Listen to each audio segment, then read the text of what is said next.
Грибной патоген крифонектрия порождает крифонектриевый некроз. Говоря простым языком, это рак каштанового дерева. А происходит это так. Споры этого вредоносного грибка попадают в ствол и в ветви дерева через мельчайшие повреждения растительных тканей, распространяясь под корой, что вызывает гибель отдельных участков растения, а позже и гибель всего дерева. Общеизвестный факт, что в настоящее время каштановые леса Абхазии болеют. И это происходит не только у нас, но и по всему ареалу произрастания этих деревьев. Как спасти каштановые деревья Абхазии? Решением этой проблемы на протяжении нескольких лет активно занимаются абхазские экологи. Самый важный шаг в этом деле – открытие в Институте экологии лаборатории биоиндикации и микологии, где теперь можно проводить исследования болезней каштановых деревьев. В данной лаборатории мы провели такие исследования, мы выделили вот эти грипповирулентные штаммы, смогли их размножить и провели первые опыты по прививке каштановых деревьев. Это мы проводили их в Обневосе, это Абхазская научная лесная опытная станция в Ачамчире, и в Сухумском районе. Специалисты института объяснили, как это происходило. Нами были выращены гиповирулентные штаммы крифонектрия паразитика, и в дальнейшем они были размножены, скажем так.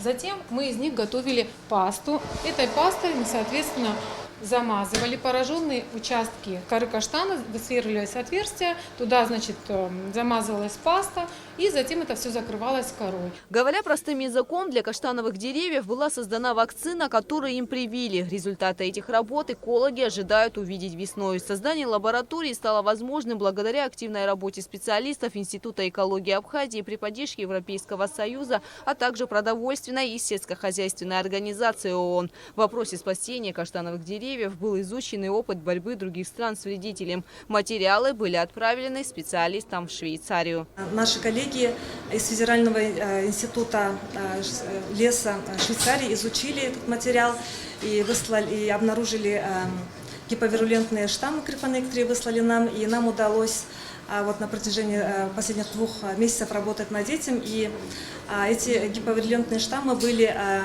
привиты деревьям. Идея открыть подобную лабораторию в Абхазии возникла 4 года назад, однако только сейчас удалось свести все силы и возможности и осуществить задуманное. Для работы в лаборатории были подготовлены специалисты.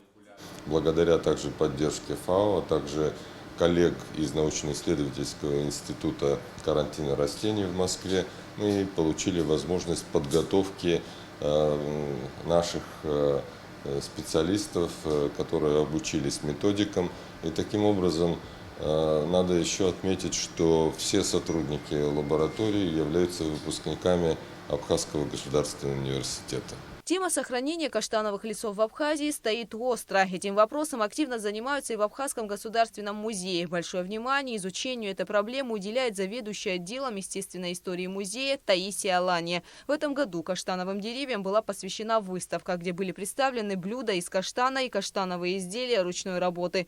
А раньше из каштана даже строили дома, которые до сих пор сохранились в Абхазии. Таисия Алания и ее коллеги смогли обратить внимание общественности на проблему, которая во многом возникла в результате неразумной хозяйственной деятельности человека. Люди вырубали лес нещадно, и все это вызывало распространение болезни. В последние годы к нам попала каштановая орехотворка, еще один вредитель, который наносит очень серьезный ущерб каштановым насаждениям.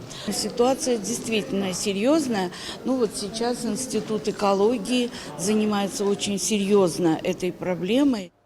В будущем лаборатория планирует расширить свои возможности, чтобы спасать растения не только от крифонектриевого некроза, но и от других губительных заболеваний. Кукса Вардания, Алексея Гухава, Абхазское телевидение.